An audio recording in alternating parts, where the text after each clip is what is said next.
Good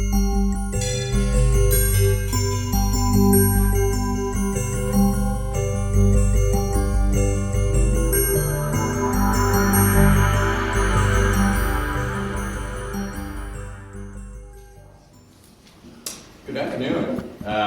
Thank you for the opportunity to come here today. I appreciate everybody who has been involved in bringing me in from the University of Wyoming College of Law. Just to give you a little bit of background on, I guess, my involvement with the lay judge system and how this works out, and just Japan as well. I've actually been involved in Japan and Japanese matters for 21 years now. First time I went to Japan was back in 1989, and I've been involved in a variety of both business and legal capacities. Most recent of which, I was in Tokyo living there from 2003 to 2009, where I was a senior associate dean and general counsel of Temple University's campus in Japan. 3,000 student campus. Temple is based in Philadelphia, Pennsylvania, and I was the chief academic officer there. And during my time, I had the opportunity to actually get involved with a lot of the legal reforms that are going on in Japan. At the invitation of Nichi Benren, or the Japanese Federation of Bar Associations, I actually was engaged to lobby against one of the proposed judicial reforms that was on the table in the Diet that, fortunately, at least in my own opinion, it wasn't passed, and that was a good thing. And right on the heels of that, it was the beginning of 2004, the Nichi Benren came and visited me again to talk to me about this concept of lay judge trials. This had just been a concept that had been passed in the Diet, and the attorneys were scrambling, particularly the defense attorneys were scrambling to get prepared for these new jury trials. Oftentimes in the Western world, we will watch movies, we will watch TV programs where the attorney is giving a closing argument in court. There's a lot of suspense and drama, and it seems to be hanging on the lawyer's every last words. In Japan, attorneys, many of them, they don't like to do that. They didn't go to law school so that they could give that closing argument. In fact, they would just love to put everything in a written brief submitted to the court and have the court look over it. And you had defense attorneys that were going, oh no, how do we advocate in front of these lay judges? What are we going to do? How are we going to play out? And so from 2004 to last year, I was integrally involved in training Japanese defense attorneys how to advocate in front of jurors, and did a number of symposiums, training seminars, books, the whole bit. And so this is something that's really near and dear to my heart because I've been involved with it integrally for so long, and it's been interesting to watch how it plays out. And so today, what I want to do is I want to talk to you about the system itself, and how Japan has changed, why it's changed, and basically where it's going as well. So if you'll bear with me as I talk about that, hopefully I can take you on a nice adventure here. But I love to tell stories. As I've talked to judges and I've talked to juries, it's all about putting that story together. So I'm going to start things off today with a story. Once upon a time, on May 21st of 2009, Japan decided to move from a system that was dominated by professionals to actually integrating the participation of citizens that are out there today. And if you look at the past, not only was it a system that was dominated by experts, but you have, as Hiroshi pointed out, you have a panel of 3 professional judges. I just need to make sure there I am. 3 professional judges that decided the facts about serious crimes based on evidence presented by a prosecutor and the defense attorney. Now, with that, things have changed today, but if you look at the past role of the judges, you have the judges that would determine the facts, they would apply the law. Whoops, I'm going the wrong way here. Sorry about that. Try and move. There we go. Determine the facts, apply the law, And we would also decide the penalty there as well. And I'm going to try and shift. Hopefully I won't mess the camera up here. I'm going to shift a little bit so I can figure out where I am in here. But this is what we had when it came to professional judges. They would decide everything from basically A to Z. Now, if you looked at the system itself, there were many strengths that many people have quoted about the Japanese judicial system. Many people commented that it was very stable. The Japanese population itself believed it was just. The judges, on the surface, they appear to be very honest, quite esteemed, right? The bar passage rate in Japan was anywhere between 2 and 3%. So not only was it tough to become a licensed practitioner, that once you were in the Judicial Training Institute, they would then go after and target certain individuals to actually become judges. So very esteemed, very respected.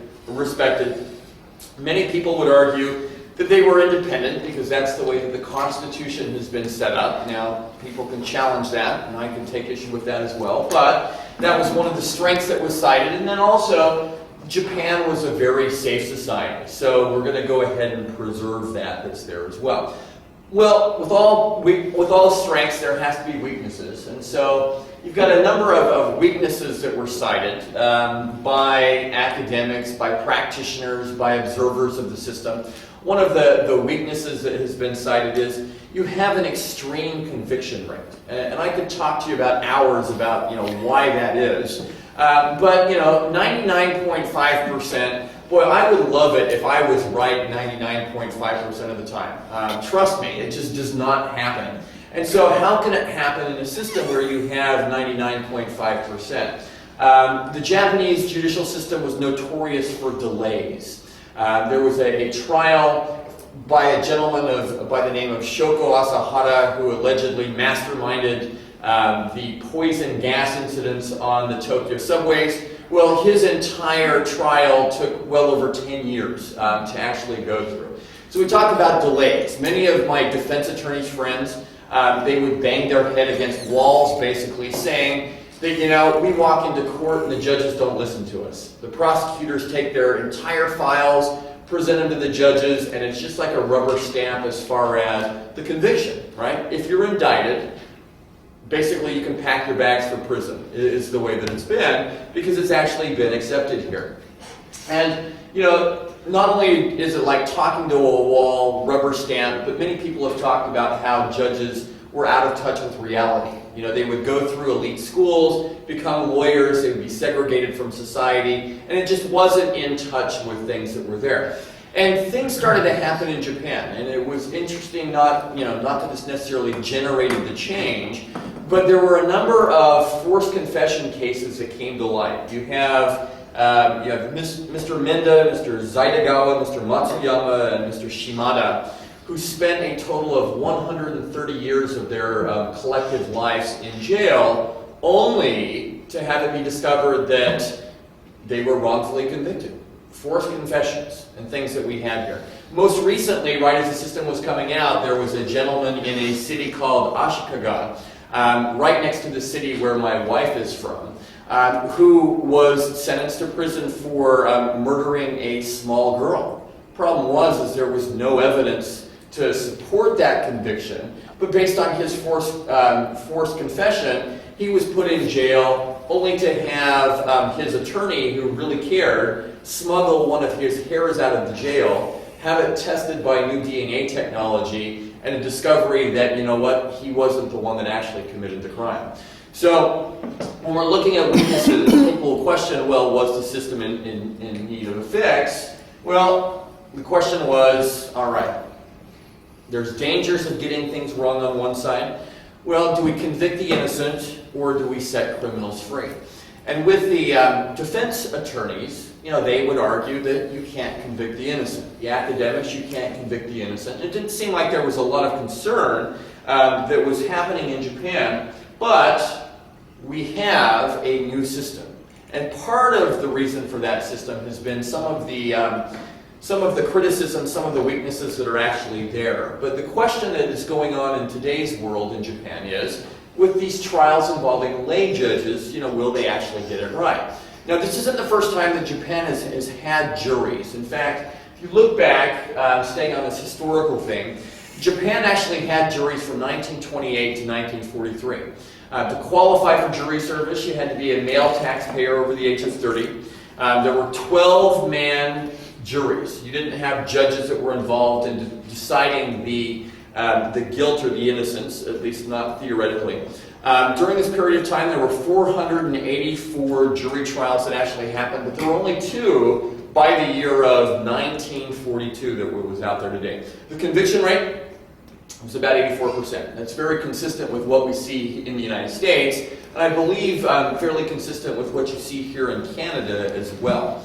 Interestingly, juries were eliminated in 1943, and when SCAP, was responsible for drafting the Constitution, juries did not find their way in. It was regarded that Japan was very unstable, don't want to put power in the hands of the people at the time, and as a result, it was left out with the thought that maybe it would be added at some time in the future.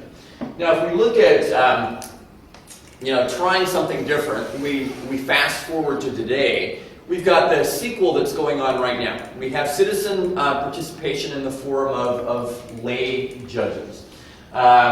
This came into being officially on May 21st of 2009. Any registered voter is eligible. This applies to only serious criminal trials, not minor criminal trials, not civil trials, but only serious criminal trials. And they have the crimes that qualify for lay judge proceedings actually enumerated. One trial is believed to average 3 days. At least that seems to be the target of the courts is, let's try and get this done in 3 days. But there are exceptions. For instance, there is a lay judge tribunal that is currently convening in Japan on a death penalty case. A 72-year-old man who is alleged to have killed 2 of his other elderly neighbors in an attempted robbery. He's actually denying that he did it, and they're expecting that this trial will take 3 weeks to get through. But on average, you're looking at 3 days.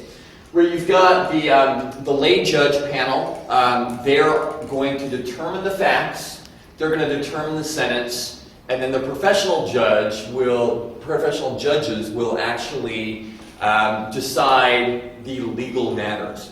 If you look at the breakdown, the defense attorneys, when this was being debated, they wanted to go back to the original version, where you had a 12-person jury. It would be composed of completely citizens. You wouldn't have any judge involvement, except when it came to questions of law. The Supreme Court of Japan and the judges looked and said, well, there's nothing wrong with our system.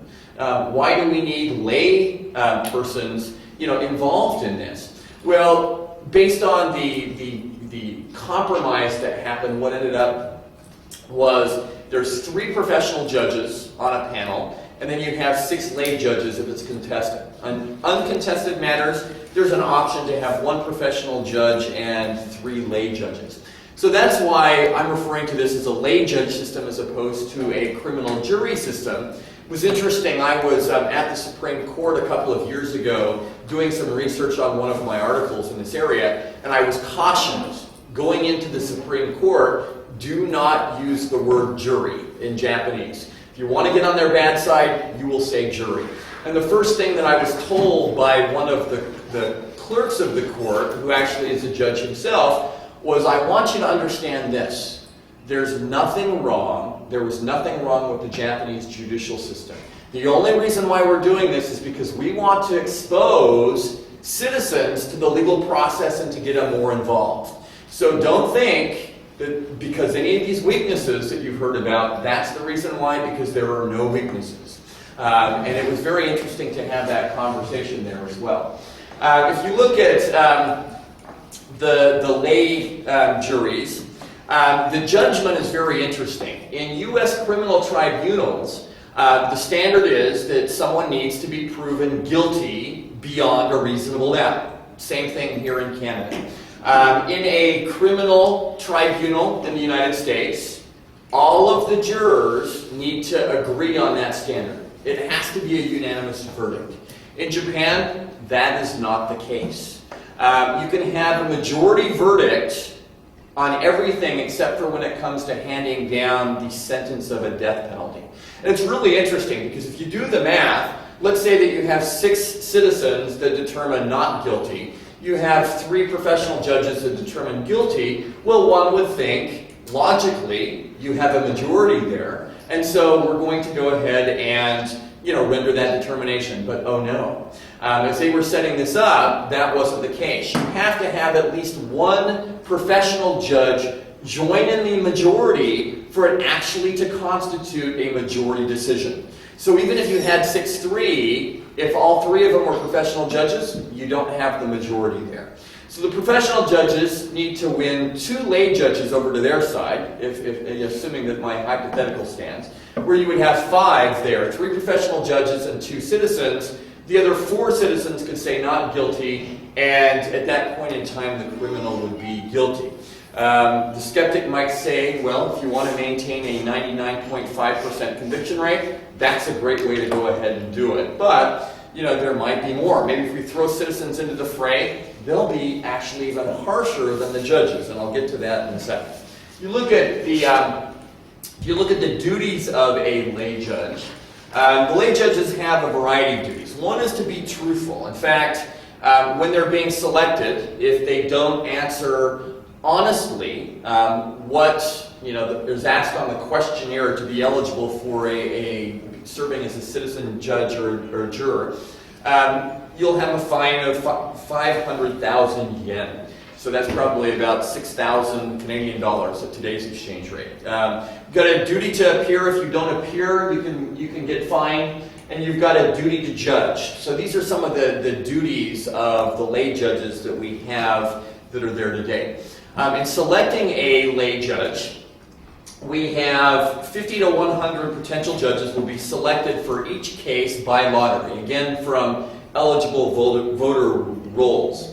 The documents need to be sent about 6 weeks before the trial, and there'll be a request to appear, a trial schedule, a pamphlet describing the process, materials explaining child care, elderly care. The idea is this is a new citizen duty. This is something that hasn't been seen before. We're going to try and make them as comfortable as possible.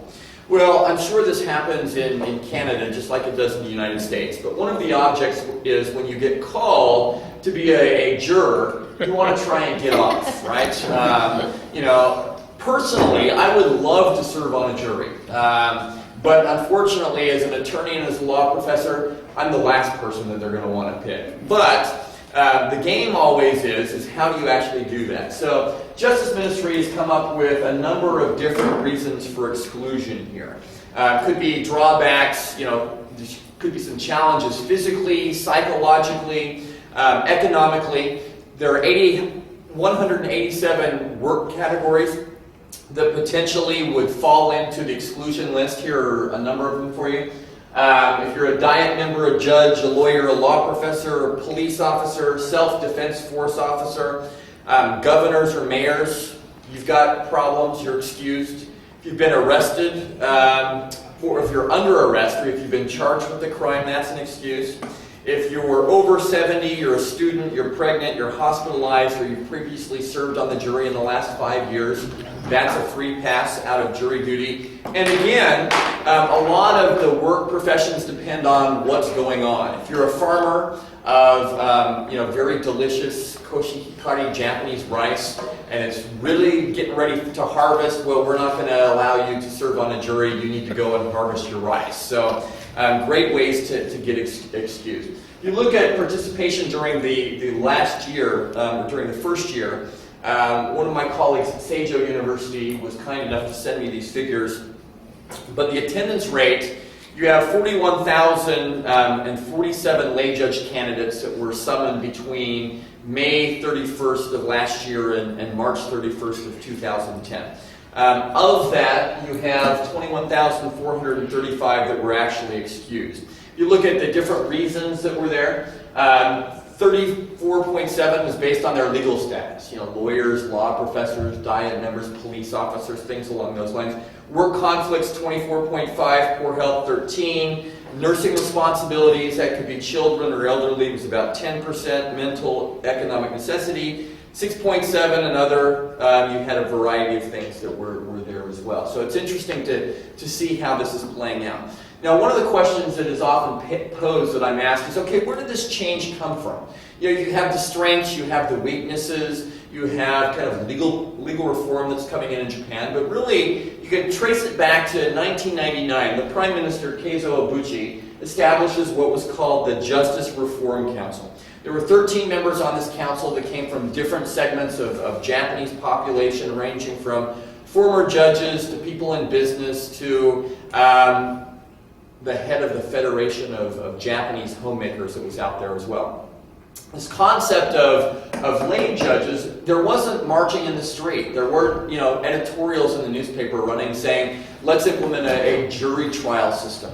You didn't really have that. And in fact, this concept of a saibanin, or the lay judge, it emerged in March of 2001. And it was contained in the final report issued by the Justice System Reform Council in June of 2001. Without much discussion or debate by society, the Diet, the Japanese legislature, passed the proposal in May 21st of 2004, and it was enacted in May 21st of 2009. So you have that 5-year lag that was there as well. And as I mentioned to you, it's interesting having some of the defense attorneys walk into my office shortly before this was passed, saying, we think this is coming, there's not a lot of debate, we need to get ready for it. We hope that your help will, you can help us out with this. You wonder, okay, why now? Well, one of the ideas that has been tossed around is that Japan had been in the economic doldrums for quite a while. And that one of the ways that you stimulate economic growth and revival is through legal change. In fact, I could take you back in Japanese history and make an argument that that has been the case whenever Japan has major legal reforms. A lot of it is related to economic stimulation. Another reason that has been tossed about has been when we have challenges of the modern globalized era. Japan going into the 21st century. If you look around the world, all of the other major nations have some form of jury system. Japan did not. Let's try and globalize as well. Another idea is transparency in government.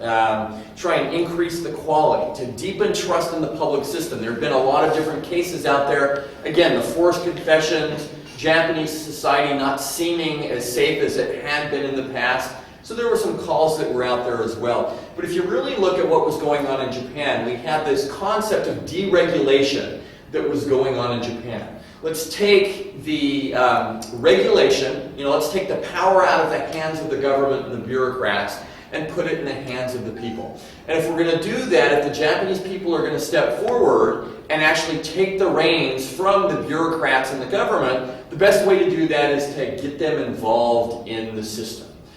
As a result, well, let's actually get them involved. Kind of take the safest route, have them involved in trials with professional judges. Hopefully things won't go awry, and we'll expose them to the system. Now, in doing that with serious criminal cases, you might wonder why they didn't do it on the civil side. Why do you have your lay judges, get involved in the goriest stories, the most heinous crimes that are out there? If you're going to expose somebody to the system, that might not be the place to do it, but I've got a conspiracy theory that I can share with you at any point in time. So, let's talk about how this played out. We have a major investment that started back in 2004. In fact, legal matters really aren't discussed openly in Japan, but it was interesting being in Japan from 2004 to 2009. The number of television shows, commercials, things that were out there was just amazing. I'd never heard so much discourse among the public, seen things on television when it actually related to the legal system that was out there. And part of that related to advertising. The Supreme Court was advertising, the prosecutor's office was advertising, the Federation of Bar Associations, they were spending massive amounts of money on advertising.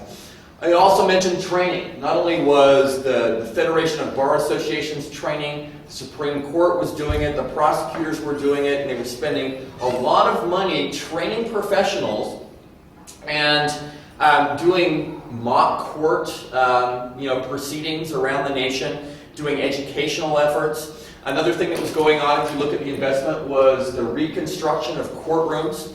If you might imagine a courtroom, Japan is very pressed for space. You've got a courtroom that has room for 3 judges. Well, if you're going to sit everybody along a panel of 9, that means you're going to have to knock out a couple of walls and create space. We want to make the lay judges, very comfortable. So, jury deliberation rooms with magazines, with kitchens, things like that were actually implemented as well. The administration costs were just amazing as well. Trying to get the educational materials up. How are we going to pay lay judges? What are we going to do for child care? How does that play out? And also, a new cost is if you're going to ask citizens to serve on lay juries, well, you're going to have to compensate them as well. So setting it at about 10,000 yen per day, about 110 Canadian dollars per day. That's a major cost if you're looking at bringing individuals in addition to their transportation and things as well. So the investment in this new change, it turned from a little bit of discourse, a group of 13 that came up with this wonderful idea, to spending millions and millions of dollars in implementing the system.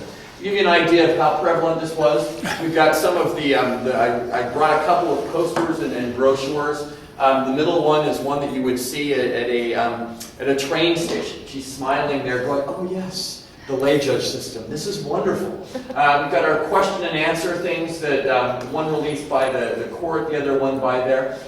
This is my favorite picture here. We have one of the ministers, the Minister of Justice in Japan, Mr. Hatoyama. The Japanese just love animation characters, little fluffy things, and so he decided to dress up as the mascot for the lay judge system. As a parrot or a pigeon, or I'm not sure exactly what it is. But he danced around and got a lot of attention when it came to the Japanese jury trial system here. Just some other posters that you see here at the train station as well. Well, it didn't stop there. You had mock trials. Animation is a big thing in Japan, so you've got animated things that are out there, and so if you wanted to watch it, your favorite cartoon on how the jury system works, well, there you go.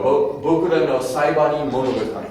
My story about being a lay judge. Sounds great, doesn't it? Along those lines. And so, there were a lot of stuff there. So how did the people respond to this? Well, in 2001, the Justice Reform Council, this was their mindset.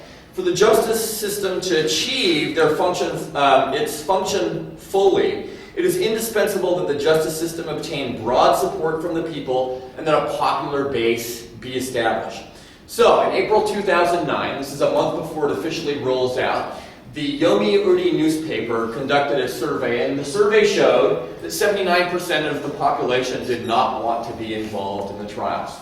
I don't want any part of it. Keep me away. Well, if we're going to have success with the people that are there, how does that play out? Well, let me fast forward about a year. April 10 of 2010, the Supreme Court, now we're going up, all right? 80% of the people do not want to participate in the trial. Now, there is a little bit of hope there because, and I'll talk about it a little bit, those people that actually participate in the system think it's a great thing. But if you're looking at it from the outside, there's still quite a bit of reluctance that's there as well. So if we look at the system and really what is the real story here. We've got 6 citizens, 3 professional judges.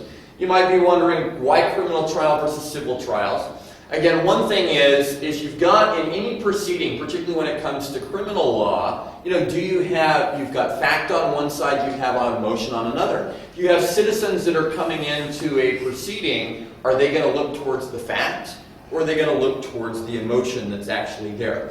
Another thing about this, if you look at, okay, why is this change being made? Is it really going to have any substantive effect that's there?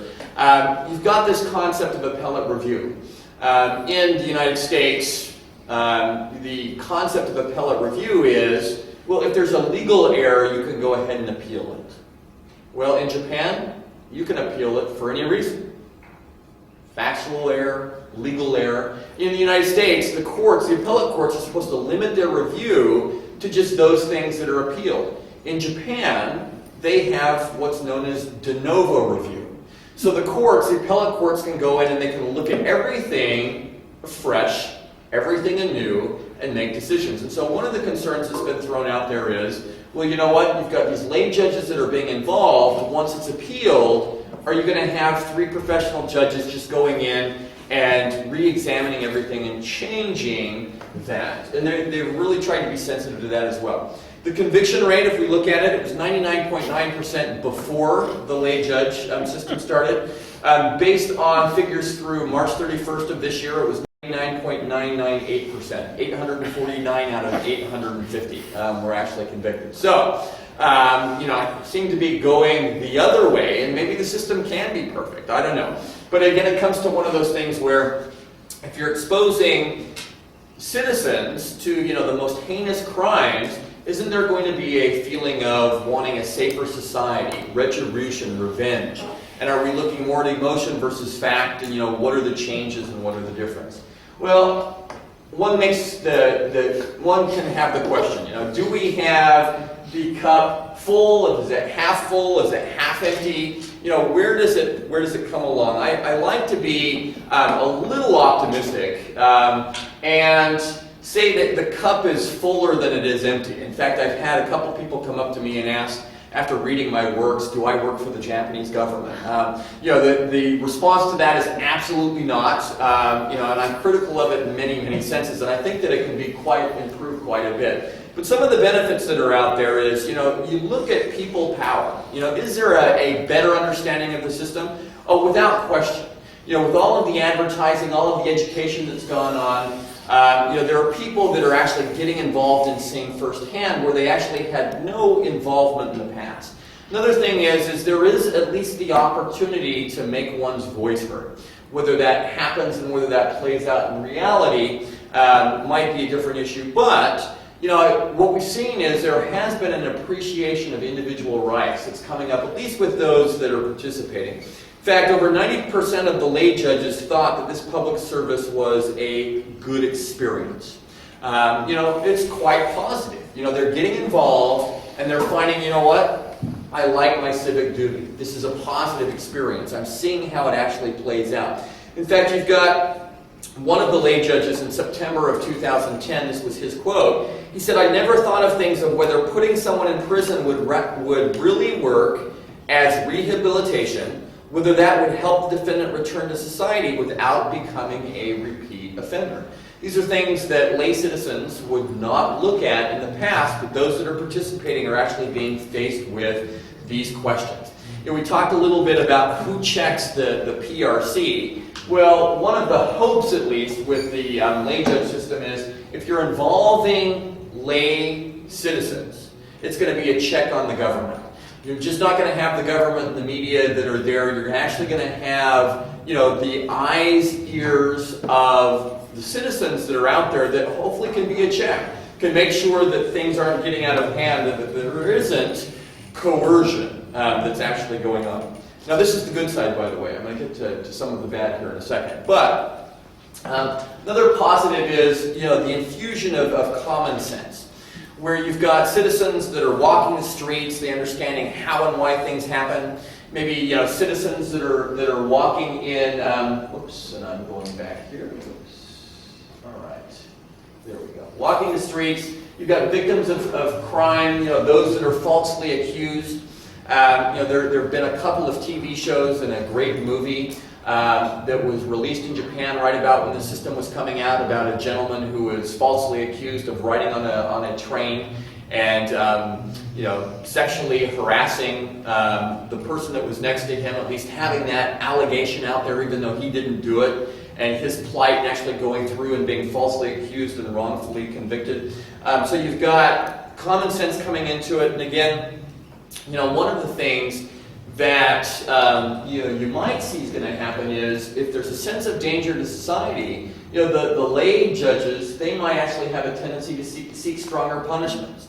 In death penalty cases, what are they going to do? It's interesting, the lay judges have not had any death penalty cases until probably over the last 3 weeks, and there have been 3. And in the first one, the death penalty was not handed down. In the second one, which just came out, I think it was last Friday, if not this Monday, they actually handed down the death penalty for one individual for the first time, and then the third one is the one that I had referred to as well. So it'll be interesting to see how it plays out in relationship to what the judges have been doing as well. If we look at whether or not there's increased justice or not, again, how has that played out? The 99.5 conviction rate, again, we've got to give this a couple of years to see how it's going to play out and how it's going to compare to what we've seen with the judges. But, at minimum, it's a new look at the accuracy. You've got new eyes that are coming in. You've got the accountability of the prosecutors that's being focused on as well. When you have citizens, when you have transparency in government, hopefully you can bring it in. And one thing that I've definitely seen in these trials is more scrutiny on the evidence. Before it was just this idea of rubber stamping the prosecutor's reports. Well, now you actually have, attorneys on both sides, the prosecutors and the defense that are arguing back and forth, that are calling more live witnesses, that are giving stricter scrutiny on the evidence, and it's actually playing it out. Another thing is this constitutional right to speedy trial, which they have in Japan. With lay judges, they have those trials actually compacted in. Before, the way that it would play out is you would go to court and you would be there for 2 or 3 hours. That would be your first hearing. You'd take a break for a couple of weeks. You'd come back for your next hearing, which was 2 or 3 hours. You'd take a break for a couple of weeks. And so a criminal trial could drag on for 6 months, a year, depending on how it plays out. Now, to reduce the burden on the lay judges, it's happening all at one time. When we have fairness and reason from the people and how it plays out, this is another thing when it comes to increased justice. You have the Tokyo District Court, the Chief Judge, Osamu Ikeda, he said, even professional judges sometimes hesitate over their rulings, wondering whether their sentences are truly fair. Under the lay judge system, 3 professional judges and lay judges are supposed to discuss the matter at trial, and I naturally leads them to fair and reasonable conclusions. It's interesting that he's talking about the sentencing as opposed to the guilt versus the not guilty, verdict that's in there as well. But, whatever you can get as far as increasing justice and bringing it in, that's what we have. So, if we look at another benefit, we've got greater interest, at least one could argue. If you look at May 2009 poll by the Mainichi newspaper, 65% of respondents in their 20s thought that the citizen judge idea would actually improve trials. That's one of the things, looking at the younger generations, that the system was thought to have done as well. If you look at increased interest among lawyers, one of my colleagues and friends that I did a lot of work with at Nichi Benren, Takashi Takano, he pointed out that the number of lawyers who are enthusiastic about defending people is increasing. If the number of talented lawyers increases, the ability of lawyers as a whole will improve. The introduction of trial by a lay judge system will create the chance to change the criminal justice system. So, how is it playing out? Well, I've shared a little bit as far as excusing. Well, let's look. From the prosecutor side, they're pretty happy. 99.998% conviction rate isn't bad. So you've got Shozo Fujita from the Supreme Public Prosecutor's Office said the lay judge trials, including the selection process, have gone smoothly overall, with the lay judges actively participating and their opinions are reflected in the trials. You've got Professor Shinomiya, another friend. He talks about the ability to grasp legal principles, complex concepts, and withstanding media scrutiny from the defense side has been particularly noteworthy. He said whatever is expected of the lay judges, lay people as judges, is not to become expert themselves, but to decide whether they believe the witnesses and their testimony. The lay judges have actually done this. So, we've got people that are quite happy. On the lay judge side, they're satisfied, right? We saw 90%, but they're admittedly stressed. They have pressure that's actually out there as well. And the public perception that I pointed out, if you haven't served, you still want to stay away. So it's interesting to see what we've got on the initial interest in some of the benefits side.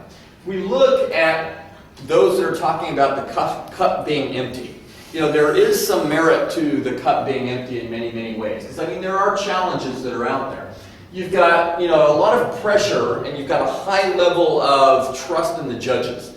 So if you put 6 lay citizens in with judges who are experienced, and you put them in a closed room, and you can't talk about what goes on in that closed room, the chances for undue pressure are quite severe. In fact, 21% of those that were surveyed by the Japan Times in an August 2010 had said that they had felt some degree of pressure by the judges with respect to what they had found and what their opinions were. Another possible thing is, lack of confidence in your own opinion. Are you relying just only on the judges?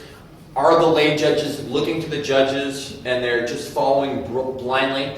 Another potential criticism has been this Japanese, at least the idea of following the group. I don't necessarily subscribe to that, but what you've seen is some criticism there as well. Do you have a compromise to maintain harmony?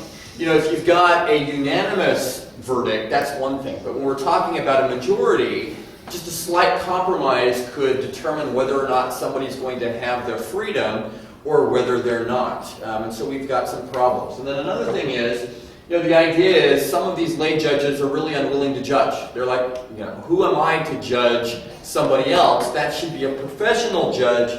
Well, I'm just going to go ahead and go along with the judge. One of the things that has been problematic is whether or not the lay judges have a lot of time to serve. One of the criticisms that I have and one of the things that I've seen is it seems like justice is really being rushed in name of trying to put the least amount of burden on the lay judges as possible. The trials need to slow down. It shouldn't be a race to the finish. There was a judge in Tottori Prefecture who actually had a stopwatch. And during the trial and the deliberations was saying, okay, you're done. Well, you know what? If you've been arrested and you're sitting there, the last thing you want is your defense attorney, defense counsel standing up and saying, you know what? You're done. Time to sit down. But the defense attorney still wants some time to go about and talk. The average deliberation has been 7.5 hours. Not necessarily the problem. The necessary problem is on the presentation of evidence side as well. Another thing that has been criticized that hopefully will be solved over time is the prosecutor's office really has unlimited resources. You've got governmental funding. They can actually go in and have all the amount of training, all the amount of people that are actually put on these trials, where the defense attorneys don't have that luxury. The defense attorneys, typically they're really strapped for time. A lot of defense attorneys are solo practitioners. They don't have paralegals. They don't have the support system that you actually have that's out there as well. And you can really kind of compare it to in a civil setting, a multinational business versus a mom and pop shop. As far as the things that are doing it. And if justice is based on that, potentially you have some problems. Another thing that I have some issues with is this concept of emotion versus objectivity. One of the interesting things that was introduced at the same time that the lay judge system was coming into play was this idea that victims and victims' families can participate in trial. You talk about maintaining the status quo, that high conviction rate. Well, you've got the victims and the victim's family can actually sit with the prosecutor during trial. They've got the ability to ask questions. And if you look at how that plays out, again, in this concept of innocent until proven guilty, if you've got the victim's family who's sitting there screaming at someone or asking questions or sitting next to the prosecutor, what type of image and impression does that create in the mind of the lay judges? It can potentially be very problematic. And so, you need to be able to consider the facts objectively and look at the rights of the confused and the victims. If you're going to do that at the sentencing stage, it's one thing, but if you're going to do that when we're talking about innocence versus guilt, there are problems that are there. Videotape confessions have been huge as far as being discussed in Japan.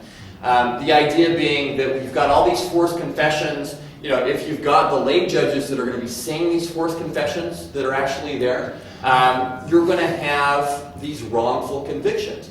Now, the prosecutors, they support this concept of videotape confessions, so long as you just play the tape during the confession. They don't want the questioning being taped from start to finish. The defense attorneys are saying you have to do it from start to finish. You have to see whether or not there's coercion. If you're going to show this to the lay judges and the professional judges, show them the entire thing. Well, the prosecutors, they're still not buying into that. They just want to play it when the person says, I'm guilty, I confess, I actually did it. And again, we've got some issues there on the examining evidence. One last thing before I open it up to questions.